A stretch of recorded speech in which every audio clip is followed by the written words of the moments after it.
Mrs. Perkins won the prize, but I got in the biggest pickle at the county fair.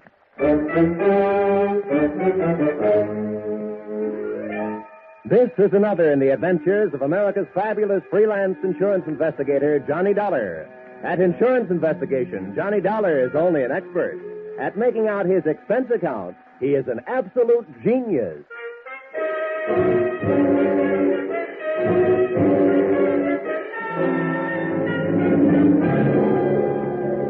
Expense account submitted by Special Investigator Johnny Dollar.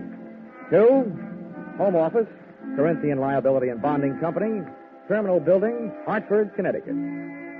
The following is an accounting of my expenditures during my assignment as bodyguard to Grand Blue Ribbon Champion, Spotted Poland China Hog, Rosie Barron of Iowa. Or, how you cast my pearls of wisdom before swine. Or, out of the fire into the frying pan. Expense account, item 1. $76.80. Train and bus fare, Hartford, to the town of Carver, county seat of Carver County, Iowa. Expense account, item 2. $2.50. 1 Coke, 3 handkerchiefs, a bottle of salt tablets, and sunglasses, with which to combat the Corn Belt heat. Item 3, 6 bits. Jitney ride to the Carver County Fairgrounds. Undoubtedly named that because the band I found in the midst of playing its afternoon concert was only fair. Hey, friend. How's that? I'm looking for a pig named Rosie Barron of Iowa. Tell me where I'll find his cage. Cage? They don't keep Rollo in no cage. Rollo? Who's he? Well, that's short for Rosie Barron of Iowa. Oh, yeah. Any fool would know that. Uh-huh. Can you tell me where he is? See that building over there, the livestock building? Yeah. You'll find Rollo in the swine wing. Swine wing? Well, that conjures up a dainty picture. A flying pig. Afraid Rollo won't ever do much flying. Weighs 980. Oh, well, thanks a lot. Neighbor. Yeah? Why don't you try slipping out of that there coat? You won't find it near as sweaty. Oh, yeah. Thanks, Hiram. Oh, he didn't even wait to be my best friend. Hey! Wait, I'll come with you, neighbor. It was 96 in the shade, but things were getting hotter. Shots and screams from the livestock building were the only things that were bringing me on the run. With Hiram on my heels. Hey, what do you suppose that was? First, I ran into a stranger just outside the entrance. Get out of the way, let me out of here. There's there. Then I ran into the door. Somebody do something. Don't just stand there. Where's the sheriff? Hey, Hiram, what happened? Well, didn't you see? Didn't you hear? That there woman's Mrs. Stewart. Somebody must have stole her diamond brooch. Oh, good.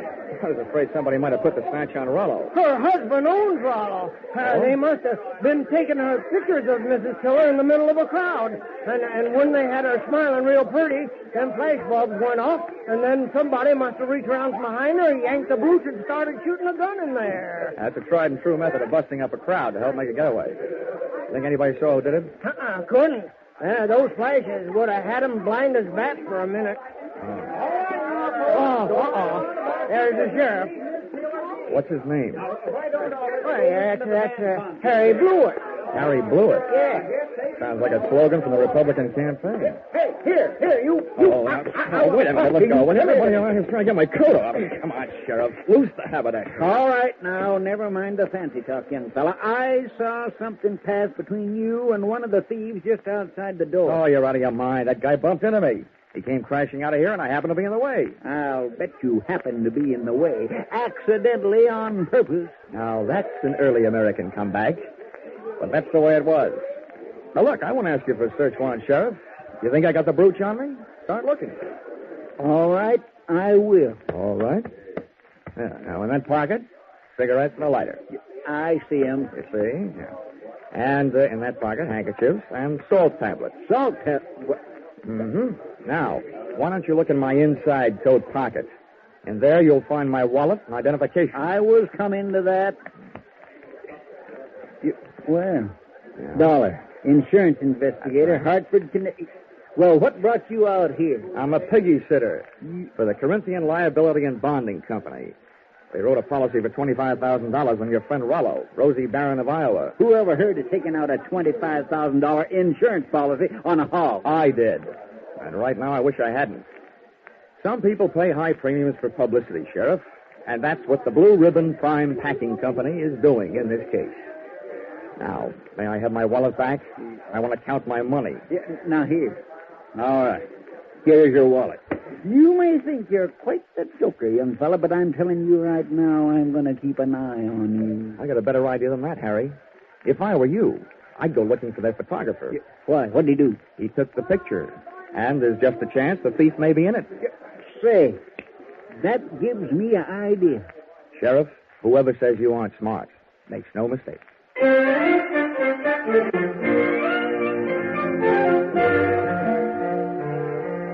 Rollo, the prize porker, wasn't hard to find. First, I followed a few signs. Then it was a matter of closing in on a contented series of juicy, slurping grunts that came blurping up out of a succulent mound of Louisiana yams. Rollo was all fat and a yard wide, but his table manners weren't much. He didn't look very smart, but he sure looked healthy. 980 pounds on the hook. A fine figure of a pig. Pardon me, miss. Could you tell me who's in charge around here? Well, just for the moment, I am. Well, I'm trying to find a Mr. Worthington Tiller, who I take it owns this monster. Monster? What? Oh, what's the matter? Have I said something wrong? You certainly have. And you've also said it to the wrong person. In case you don't know it, my name is Alva Anderson. Oh, my name is Johnny Dollar. How do you do? What's all this got to do with Rollo? Nothing. I just raised Rosie Barron of Iowa from a suckling, that's all. Kind of got away from you, didn't it? Sorry, Miss Anderson. I apologize. To you, too, Rollo. Sorry about the interruption, Miss Anderson. Some fool made off with my wife's diamond brooch. How's this excitement affecting Rollo? I hope he hasn't lost any weight. Well, you took it very well, Mr. Tiller. Oh, good. This gentleman wants to see you, Mr. Dollar.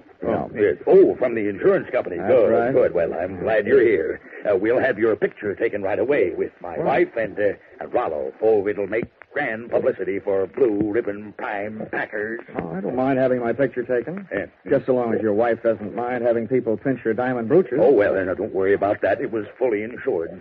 Oh, that kind, The thing I want you to worry about is Rollo here. As president of Blue Ribbon, I paid Miss Anderson $10,000 for this magnificent swine, and I don't want anything to happen to it. You bought him for $10,000, insured him for $25,000, and you don't want anything to happen to him? Well, I don't mind paying those exorbitant premiums when I get back the kind of publicity this will bring in. I can see it in the papers now. America's fabulous insurance investigator, Johnny Dollar, sent from Hartford, Connecticut, to guard the life of that fabulous prize swine, Rosie Barron of Iowa. Well, Mr. Tiller, I don't mind getting my name in the paper for a pig, just so long as it is not in the obituary column.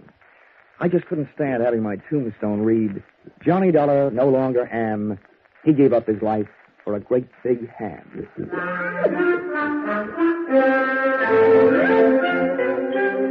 My tombstone tagline was over the head of Mr. Tiller, but it went over right nicely with Alva Anderson, who paid off with a smile. I parlayed that into a conversation, helped me pass the time while guarding Rollo, the poor man's blue boy. By the time it was over, Alva knew a lot about me, and I knew a lot about pigs.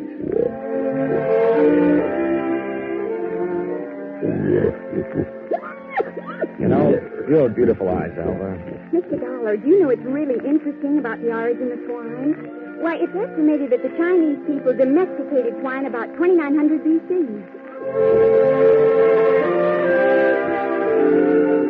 And not only that, but I'm sure you'd like Hartford. And Mr. Dollar, you probably don't know this, but a pig is one of the most important food animals. It's an economical converter of grain and other seeds into body tissue, the products of which furnish meat and fat for human consumption. Alva, darling, I'll only be in town for a little while. And not only that, but people who say that pigs are dirty don't know what they're talking about. Why, sanitation is essential to good health, rapid growth and development, and profitable production. Oh, Rollo, what have you got that I haven't got? I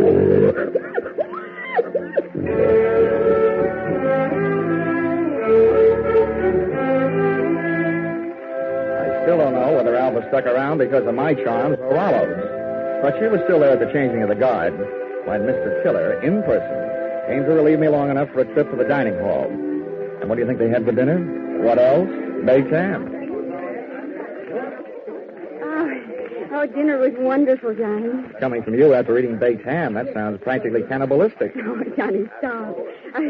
More coffee? No, I've had it. Alva, you know, there's something I've been trying to say to you for the past 5 hours. Yes, Johnny? Well, it's just that, well, I want... What? Oh, Mr. Sheriff. Oh, why doesn't he blow his siren? Well, I have to be going. It's time to get Rollo ready for the winner's trade past the grandstand. I'll just run along. I'll just go with you. Hey, Dollar, I want to talk to you. Well, I'll see you later, Johnny. Yeah. Well, Sheriff, Hey, you being a sort of investigator, Dollar, I knew you'd be interested in my message. well, you're sure interfering with mine. Huh? Yeah. Oh, well, do you know what I did? What? I found that photographer, had that picture developed, and rushed it up to the state capitol. And they just called me. Dollar, there's a known criminal in that photo. He's got that brooch, and he's on the loose. Do you know what that means? Yeah. It means that you shouldn't be sitting here talking to me. Who is this villain? They say he's... Ooch over here. Yeah. What? They say he's known as Little Rocky. Originally hailed from Arkansas. You'd know him if you saw him. He's the fella that bumped into you. Oh. I want you to help me look for him. I take only one job at a time, Sheriff. Right now I got a pig to mind. And there goes the Grand March. Well, in case I'm interested later, how much do you pay your special deputies a day? $7. And expensive. Sheriff Blewett, I'm afraid that blows it.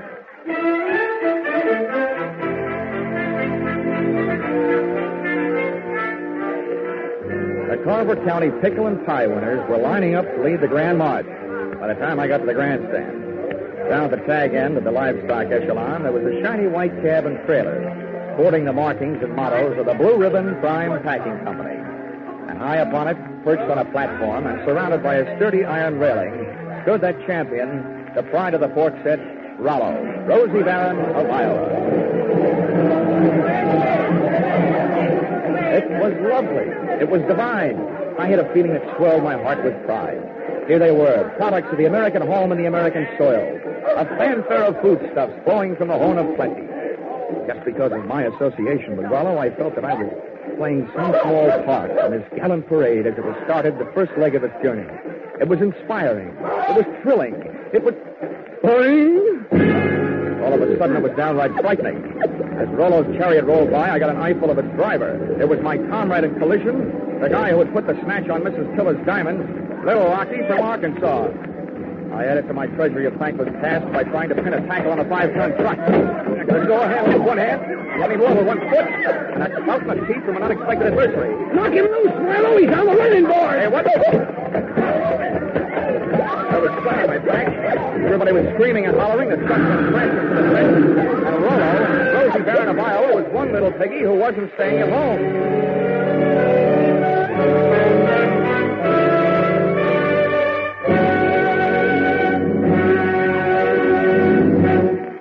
In just a moment, the second act of Johnny Dollar. But first, taking in the action from Johnny Dollar, are you? All right, that's good, because staying with CBS is the way you'll head straight for the big return from vacation 8 days from now, Monday the 29th, of Lux Radio Theater and all the other big Monday night CBS favorites. And by staying with CBS, you'll find more action later tonight with Bill Grant of Call the Police and with Sam Spade, who will be heard from on most of these same CBS stations. Now, with our star, Charles Russell, we return to the second act of yours truly, Johnny Dollar.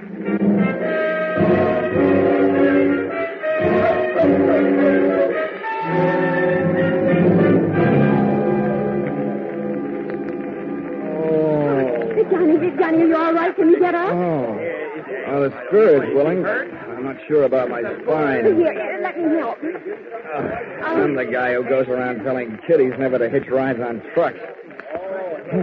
Well, nobody can say I didn't make a dent in Iowa. It was wonderful the way you tried. But what are you going to do now? Right now, I don't know. The only place I can think of at the moment where I might find a hot pig is a barbecue stand. Oh, this is no time to be funny. Well, look, up until now, all the laughs are on me, kid, so let me be the judge, huh? Well, what are you going to do? Well, first I'm going to practice my arithmetic and see what adds up. You can't unload a stolen pig in a pawn shop. So, question number one is, where do you unload it? Where would you go? Well, where would I...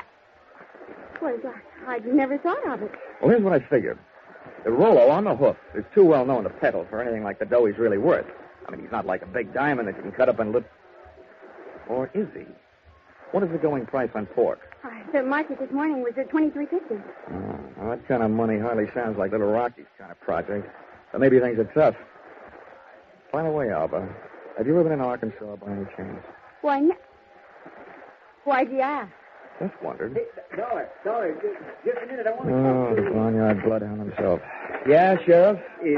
Would you mind, Albert? I was just leaving.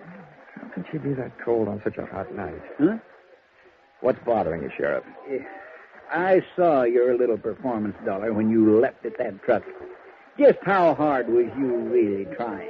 How hard was I ought to punch you in the nose, badge or no badge. Now, don't you go getting huffy. I just want you to know that I don't fool easy. When I'm on a case, I'm suspicious of everybody. Yeah, that must be rough on your wife. How often do you have her in handcuffs? Huh? Well, Look, Sheriff, all I need from you is the use of a car so I can go looking for old Lardhead. No, you don't. There's enough missing around here as it is. Rollo, Miss Tiller's jewelry, and I ain't about to add a county vehicle to the mess. And besides, I want to keep an eye on you. Good. You might learn something. Come on. Here, wait a minute. Where are you going? Over to the Ferris wheel. That truck hasn't been off the fairgrounds more than a couple of minutes. I want to get a look at the countryside. Ferris wheel. Say, that gives me an idea. I hoped it would. Come on. Say, Sheriff, I don't know very much about this farm-side ferreting racket. Well, there's more to it than meets the eyes, I can tell you that. Oh, yeah, I'll bet there is. Tell me, didn't I see a feed trough on Rollo's truck with a lot of mash in it? Well, now, let's see. If he ate yams this afternoon, he'd eat mash tonight, all right. Does mash kick up any kind of a smell? Oh, sour swill. But the pig seems to like it. Uh-huh. How does this sound to you, Sheriff? Suppose right after you take your ride to the top of the Ferris wheel to case the countryside, we were to get ourselves a nice hungry pig. Say, that gives me an idea. We could take that pig and he could smell that mash in the air and sniff out the trail of that truck. Sheriff, if you aren't a genius, I wouldn't be surprised. Oh, Shaw.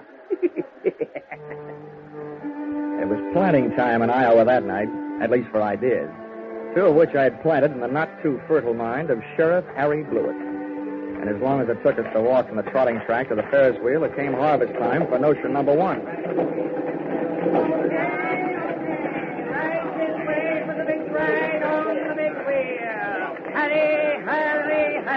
Okay, mister, okay. I'm the sheriff. I want you to run me up to the top of that wheel and hold me there long enough for me to get a look around.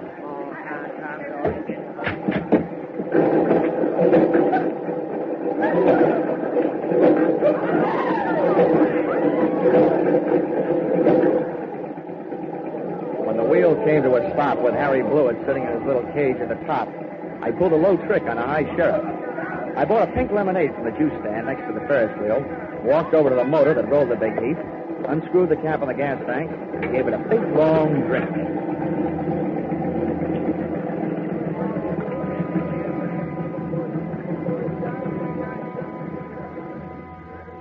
I hope it wasn't doing to people's stomachs what it did to that motor. You might well remember this harmless little deceit the next time you have occasion to get rid of a sheriff.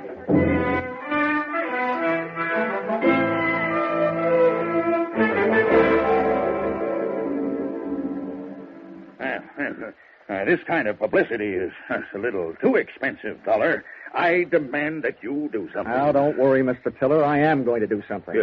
And I'll thank you to remember that the only ones who stand to get hurt right at this point are the insurance companies that wrote the policies on your pig and your wife's diamond brooch. Why, Worthington, I hadn't thought of that. Huh? Why should we worry? My brooch is insured for way over the value there. We hadn't...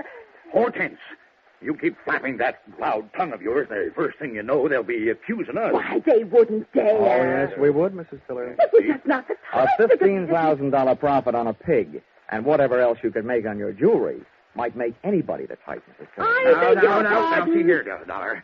I've had just about enough of your slanderous implications. I have a few thoughts you might profit by. Go ahead, Worthington. I'm always interested in profit, Tiller. My father had the same thing happen to him back in 1902. That's right. Remember, dear? Yes. In Nebraska. He bought a prize pig at a fancy price.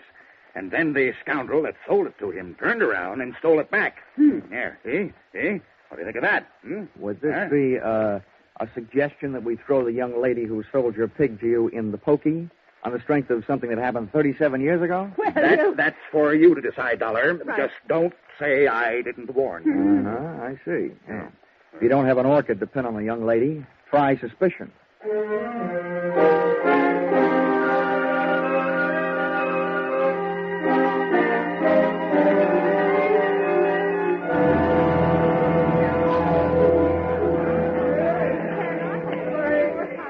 With most of the crowd packed in the grandstand watching the three attractions, I had a good chance to scout the fairground for Alva Anderson, from whom I wanted to learn a little bit more about the habits of not only pigs, but their ex-owners.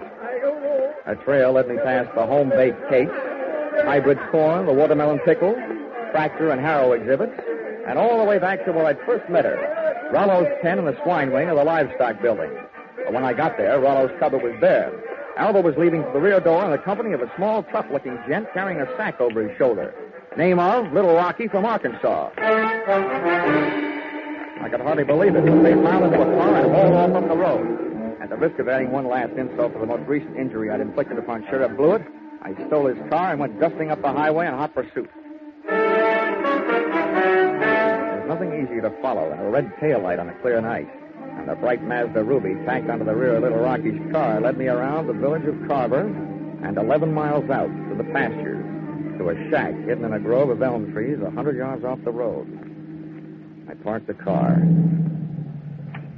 and legged it in. From 25 feet away from the house, I could call the roll through an open window. They were all there. Little Rocky, a strong-arm man who would knock me off the running board, Alva Anderson, and last but not least, there was Rollo, all 980 pounds of them, and most important to me, still alive. Here you are, Milo, you stupid clown. Oh, stop. This is all the sweet potatoes that was left. First we go through them, and then we'll be ready for you, Alva. but I told you I don't have it. We'll see about that later. Hey, Milo, don't get the porker excited. Here, put the sack on the table. Then when we look at him, we throw him out the window and away from him. Now, hurry up. All right. Well, it ain't in this one. Ain't in this one either. Nope. Ain't in this one. Shut up, just look. Well, I just... And from now on, from you, no thinking. Anybody dumb enough to stash a $30,000 hunk of jewelry and pig food ought to go to your head doctor. Oh. Through the open window, I was being bombarded by sweet potatoes and facts. While making a getaway after ripping the brooch from Mrs. Tiller's throat, Little Rocky's accomplice had suffered a sudden attack of panic and had hidden the brooch in one of Rollo's lunchtime yams. Whether that yam was inside the piggy or out, they and I were apparently just on the verge of learning. That's done it. Ain't here. Then that means... That means your little friend here had a $30,000 snack today, which right now is giving me a great big bellyache. You know all about pigs. What do we do about it? Well, Rocky was yellow. He wouldn't rub him out. Look who's talking. Here, take my 38 if you're so tough. Yeah, I thought so. Now, shut up. Well, I ain't killing no piggy with him just standing there looking at me. If he'd only make a break for it, I'd mow him down. You. Now, look, baby, we'll kill him if we got him. We want that chunk of ice, and we want it fast. Milo, tease him into the corner with a sweet potato. We're throwing them all out the window. Oh, please, Mr. Rocky, You don't. shut up, too, and sit down. Close your eyes if you want to. Oh, please, Mr. Rocky. In the manner of Sheriff Blewett, I had an idea, given to me, of course, by Rocky. Alva was sitting in the corner, Rollo was scratching his side by rubbing it against the opposite, and Rocky and Milo were standing shoulder to shoulder in the middle of the room, ready to advance on him. I groped around in the dark until I found one of the yams, and taking the sweet potato delicately in my hand, I tossed it through the window so that it would roll to a point just behind Rocky and his pal Milo.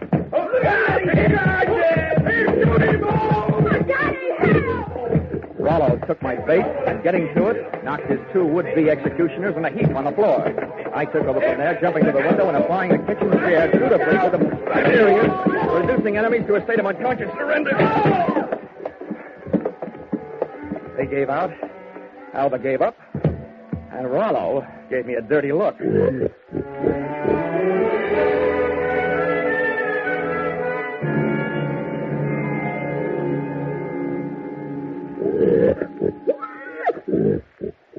Well, Mr. Tiller, here he is.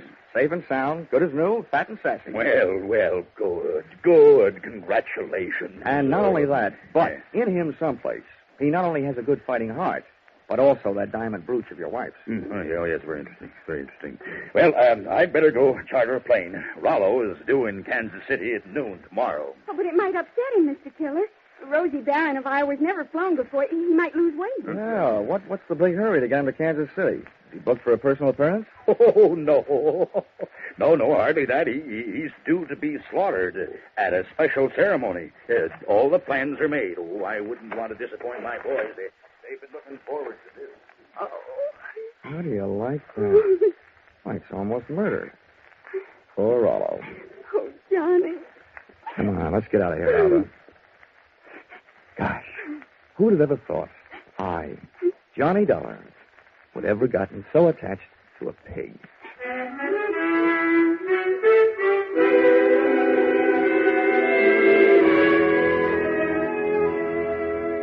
Expense account, item 4, $3.50. Dinner for Alba and me. A vegetable dinner, by the way. And speaking of that, reminds me, if you find a $30,000 brooch in a pork chop, it'll only mean that the Blue Ribbon Prime Packing Company didn't have much luck when they went looking for it. Expense account item 5, $20. One new gold-plated badge, which I sent to Sheriff Harry Blewett, appeasement, for having stranded him atop that Ferris wheel, for stealing his car, and for suggesting that he used a hungry pig for a bloodhound. Oh, the porker followed the mash scent, all right. Next morning, they found Sheriff Blewett searching an old mash factory, 8 miles the wrong side of town. Item 6, $76.80. Bus and train fare, Carver, Iowa, back to Hartford, Connecticut. But I'm still wondering every morning at breakfast time, what else can you eat with eggs? Except ham or bacon or sausage. And maybe you don't think that's a problem, having known a certain champion named Rollo, Rosie Barron of Iowa. Expense account total, $1,463. Yours, truly, Johnny Dollar.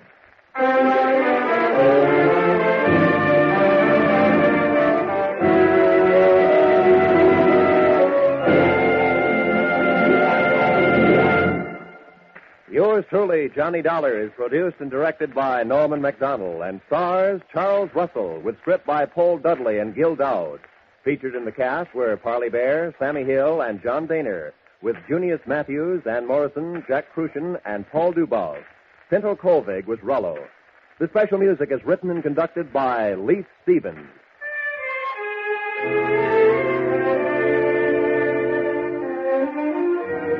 Be sure to be with us at the same time next week when another most unusual expense account is handed in by Yours truly, Johnny Dollar.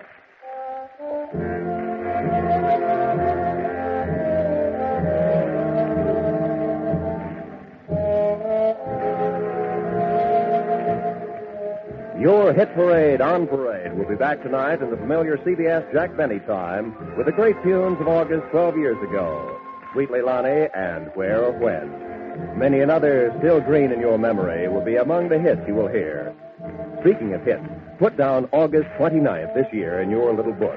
That's when Arthur Godfrey and his talent scouts, the stars of Lux Radio Theater, My Friend Irma, and Bob Hawke return to join Inner Sanctum. So make your Monday nights a regular date with CBS. This is Roy Rowan speaking. Stay tuned now for Your Hit Parade on Parade. This is CBS, the Columbia Broadcasting System.